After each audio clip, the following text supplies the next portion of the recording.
Donald Trump is panicking as more revelations come to light from the partial release of approximately 3 million documents from the Epstein files. Last Friday, there's at least 3 million documents, potentially 25 to 50 million pages, that are still being concealed by Trump's DOJ. Apparently, Donald Trump has now directed his Department of Justice to redact the photos of Melania Trump's face, where she appears in the Epstein files. I mean, there's this document right here, which is clearly a photo of Donald Trump, Melania, Jeffrey Epstein, and Ghislaine Maxwell all together having a grand old time. And Melania's face is redacted. Look, as Donald Trump's spokesperson previously said, it says Abigail Jackson. She wrote, per the Epstein Files Transparency Act, DOJ was instructed only to redact the faces of victims and or minors. Well, the Trump regime released the names of victims and survivors and released photos of underage individuals, victims of survivors. We had to call that out when these documents were released. They re-traumatized so many survivors, so many victims. I want to share this map with you right here, just so you can see how close Mar-a-Lago was to 358 El Brillo Way. And that's where Epstein lived. It's about a 4-minute car ride. It's walking distance, you can see right there. So when people are discussing the horrors that transpired at 358 El Brillo Way, where Epstein lived during the relevant time period where the child sex trafficking was taking place, that's how close it was to Mar-a-Lago. And we know from all of the witness statements and staff statements that Donald Trump brought the Mar-a-Lago spa to Jeffrey Epstein's house. Epstein didn't even have to go to Mar-a-Lago. The spa went to Epstein's home, and you see how close it was.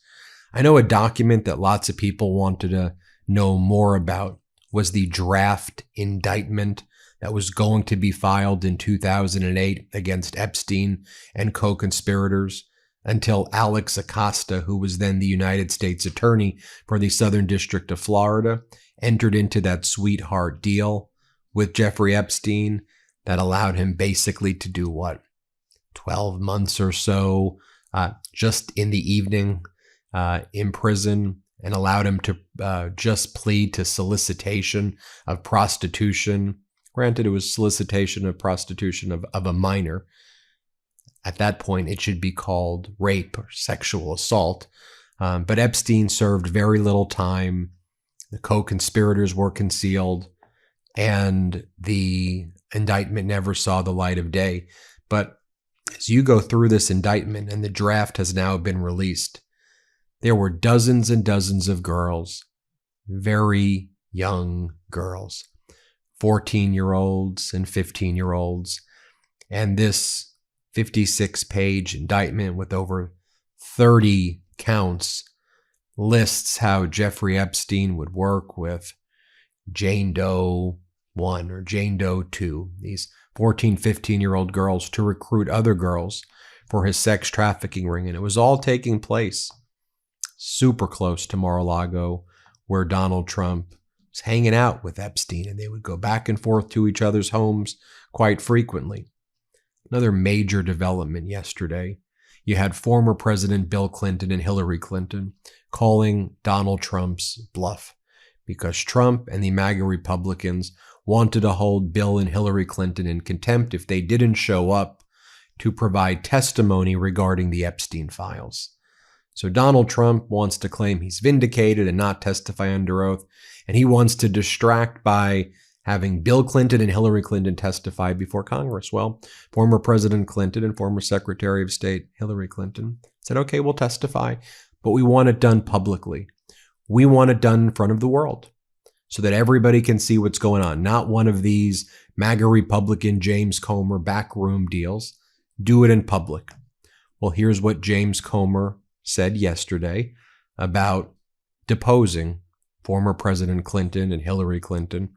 Let's play this clip. President Trump's name is mentioned more than 1,000 times in these documents. Why not try to get more information from him? Try to get him to testify. Yeah. Well, I've noticed that every time you all do a gaggle like this with President Trump, somebody asks him about Epstein. So he's been answering questions about Epstein. Not under oath. But, has Bill Clinton ever answered any questions on Epstein or Hillary Clinton? So this is going to be a new opportunity, and we'll go from there. Also, hat tip to Caitlin Collins from CNN. She was asking Donald Trump the right questions yesterday about Trump's lies about the Epstein files, and asking him about the fact that his name appears 38,000 times, 38,000 references in 5,000 documents. And then Donald Trump just lost it in the Oval Office yesterday as he continues to panic.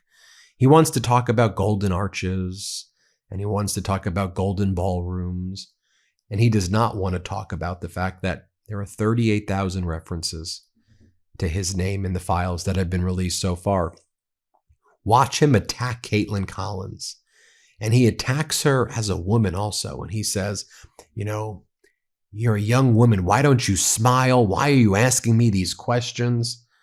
Watch for yourself what took place. Let's play it.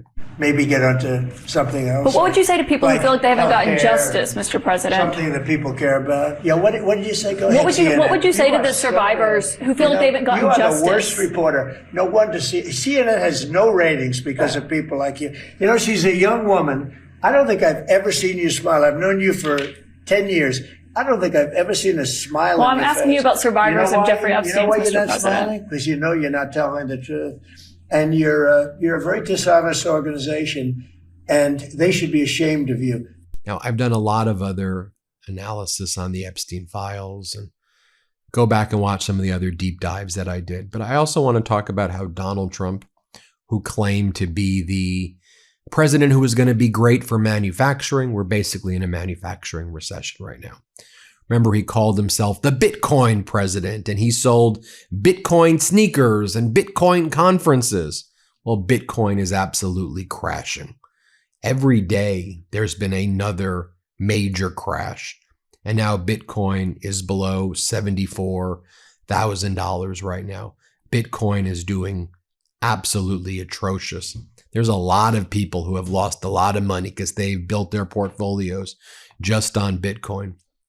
But you see, the thing for Donald Trump is he doesn't care, because Donald Trump is grifting on an entirely different level.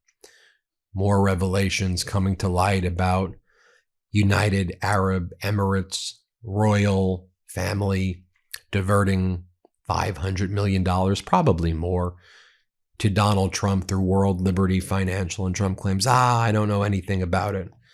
You have Democratic Senator Alyssa Slotkin write, the president sold our most sophisticated AI chips to an Emirati company with ties to the Chinese military. Now we find out they paid hundreds of millions directly to the president's kids. It's all there in plain sight. But look, Trump just posts about ballrooms. That's what he's posting about all night. The beautiful building will be, when complete, the much anticipated White House ballroom, the greatest of its kind ever built. Look, Americans just want health care.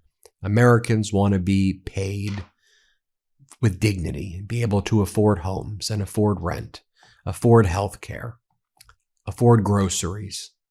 That's what Americans want right now. None of these the ballrooms. He's posting about the arches. You had MAGA Mike Johnson and MAGA Republicans in the Oval Office yesterday. And Donald Trump bribes them off with merch. Just look right here at MAGA Mike and these MAGA Republicans in the Oval Office yesterday. And Donald Trump is giving them America is Back hats and other merch. I mean, again, how embarrassing is this? Here, play this clip. It'll be nice, because, it's a little embarrassing when they stick their hand up. I think they'd just be quiet. It's probably easier, but I'm glad. Then it should also be noted that it was 48 hours ago, Donald Trump was boasting. I spoke with Vladimir Putin. He said, Putin told me that he's agreed that he's going to stop attacking Ukraine because the weather's so cold in Ukraine. Putin's given me his word. And then even Zelensky said, I'm thankful that President Trump got involved. The people of Ukraine are going to be able to rest easier tonight. Thanks, Donald. And then what happened at that exact moment that Donald was announcing that he said he spoke with Putin and Putin promised him no more attacks on Ukraine for the near future? Almost the worst attacks yet. The Shahed drones, cruise missiles, ballistic missiles, all being unloaded by Russia at Ukraine, at Kyiv, at Kharkiv. So Donald Trump was asked about it. A reporter said, yesterday, you talked about Putin agreeing that because it was a cold winter, there wouldn't be any more attacks for the near future.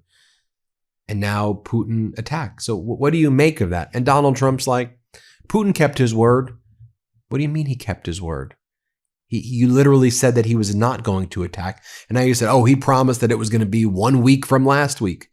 It's just lie after lie after lie. Here, play this clip. On Ukraine, Mr. President, yesterday you were talking about how Vladimir Putin had agreed to a pause during the cold weather. Overnight, those attacks have started up again. Apparently the worst. It was Sunday to Sunday, and it opened up, and he hit him hard last night. No, he agreed. He kept his word on that. It's a lot. 1 week is, we'll take anything because it's really, really cold over there. But it was on Sunday, and he went from Sunday to Sunday. Are you disappointed he didn't go further or go longer? I would like to. I want him to end the war. And here's what Caroline Levitt had to say about that as well. Play this clip. President Trump was talking yesterday about how President Putin had agreed to a week-long halt on attacks on Ukraine because of the cold weather. But today we've seen that Russia has launched some of the heaviest attacks this month. What's your reaction to that? Yeah, I spoke with the president about it this morning, and his reaction was unfortunately unsurprised. These are two countries who have been engaged in a very brutal war for several years, a war that would have never started if the president were still in office. It started because of the weakness and incompetence of the previous president, Joe Biden. And I think this isn't getting nearly enough attention as well. You know that the American military has boots on the ground in Nigeria right now? America's basically invading Nigeria, and no one's talking about it. But we have a small team of troops or commandos who are in Nigeria. The general in charge of the U.S. command in Africa is saying, we admit that we have boots on the ground. Why do we have boots on the ground in Nigeria? Oh, because it's one of the most oil and lithium rich countries and natural resource rich countries. So that's what we're doing. Is Donald Trump going to open up bank accounts in Qatar there the same way he did with the oil that he's stealing from Venezuela and selling it to his right-wing oligarch friends, having it brokered by groups that are accused of massive bribery, that donate money to him, and then he ships the money to Qatari bank accounts. By the way, Donald Trump is also posting this showdown with Iran, like graphics, like it's some movie. Like it's some game that we're talking about American lives and treasury being sent on more endless wars in the Middle East. Showdown in Iran. Didn't you say that you totally obliterated the Iranian threat last June? Oh, that was another lie. And of course, we also have measles spreading across the country. Massive outbreak of measles right now. As Bloomberg writes, from Disneyland to South Carolina, the highly contagious disease is spelling. But again, all Trump wants to talk about is arches, 250-foot arches, golden ballrooms. And then he's denying that he knows anything about taking $500 million. So here's what's going on. With the release of the Epstein files, the partial release, we know that there is indeed a cabal of these oligarchs who were engaged in heinous and despicable conduct, inflicting untoward pain on people while using sex trafficking of underage girls as their currency. Sick, sick and depraved. You have Donald Trump focused on ballrooms and arches, getting us involved in never-ending wars, saying that he's vindicated even though he appears 38,000 times with some of the most vile allegations imaginable against him in the files. And then you have the American people suffering, struggling, living paycheck to paycheck, psychologically tortured if they're lucky enough to get a paycheck, manufacturing recession, jobs recession, inflation is high. And this regime doesn't care. There are different sets of rules that apply to the right-wing oligarchs in the Epstein files and to that crew, while they screw everybody else over. Different rules apply to them. I think that's why people are so pissed and livid right now. Livid at this regime. It's why their approval is the lowest in presidential history.